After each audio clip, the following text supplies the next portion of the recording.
అస్సలాముఅలైకుం, సలాం, నమస్తే, సస్రియాగాల్ అండి. ఈరోజు మన స్నాక్స్ వచ్చేసి కార్న్ అండి. కార్న్ని మేము ఉడికించి దానిని మసాలా అడ్డించి తిన్నామండి. ఉప్పు, కారం, నిమ్మకాయ చాలా అంటే చాలా బాగా అనిపించింది. తింటా ఉంటే సూపర్గా ఉంది. సాకిబ్ వాళ్ళ డాడీ వాళ్ళకి అయితే మేము షాప్ దగ్గరికి పంపించేసామండి. నేను సిమాల్ ఇక్కడ ఎంజాయ్ చేసాము. ఈరోజు మన రాత్రి డిన్నర్ వచ్చేసి ఉడికించిన కోడిగుడ్లు గ్రీన్ మసాలా దానికోసం ప్రిపేర్ చేసి పెట్టుకుంటానండి. ఇలా ఈ విధంగా దీనిని మనం పేస్ట్ చేసి పెట్టుకోవాలండి. తర్వాత మనం ఉడికించి పొట్టు తీసిన గుడ్లను ఇలా ఘాట్లు పెట్టుకోవాలండి.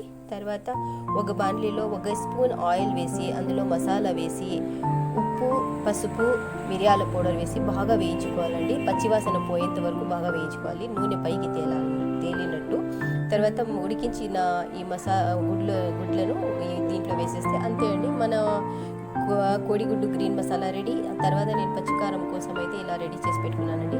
పచ్చిమిర్చి, పచ్చి టమాటా, కొత్తిమీర ఇవన్నీ వేసి జీలకర్ర వేసి పేస్ట్ చేసి పెట్టుకున్నాను పచ్చికారం కోసం. తర్వాత వైట్ రైస్ రెడీ చేసుకున్నానండి. చూడండి, మన డిన్నర్ అయితే సూపర్గా అంటే సూపర్గా రెడీ అయిపోయింది.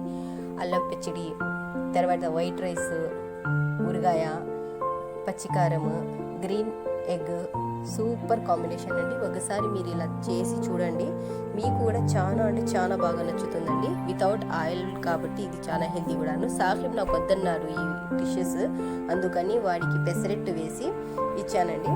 అల్లం పచ్చడి, పెసరెట్టు, కోడిగుడ్డు ఇచ్చాను. వాడు ఇలా ఎంజాయ్ చేస్తున్నారు. మీరేం తిన్నారో నాకు కామెంట్ చేయండి. బాయ్, అల్లా హఫీజ్.